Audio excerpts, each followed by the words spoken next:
Increasingly racially segregated, increasing the risk of prejudice and of intolerance. The study found that the separation of communities in the town is happening faster than anywhere else in the country. Our political reporter Kevin Fitzpatrick has the details. On this street in Blackburn, every shop has a South Asian theme. It's in a part of the town where over the past 30 years the vast majority of the white British population has moved away. Tab Afzal's lived in Blackburn for most of her life. Stats are stats, and that's it. You get data. What you need to really look at is actual dialogue between these communities. Do they talk to each other? Of course they do. You go into town centre, you've got people talking to you, of course you have. You go to cafe bars, you go to restaurants. There is a good mix. In Blackburn with Darwin generally, there's been a steady reduction in the size of the white British population, but in some areas it's been more dramatic.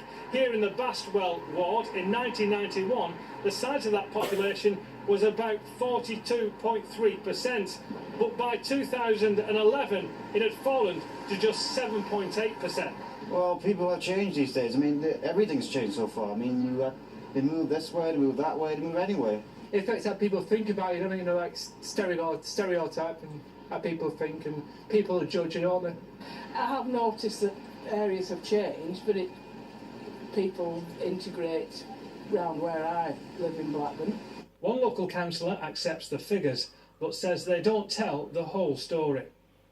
People do mix. They go into town centre, they have jobs, people work together, and there's all sorts of opportunities where people mix, and there's not an issue in Blackburn.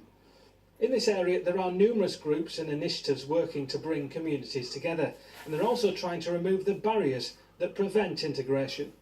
I've been a tutor for many years, and in my experiences I've yet to come across somebody who hasn't got aspirations, who doesn't want to work, who doesn't want to speak English, who doesn't want to contribute to the community. The report says that in places like Blackburn, the white community needs to be encouraged to remain in diverse areas, otherwise the segregation will continue and increase. Kevin Fitzpatrick, BBC North West Tonight.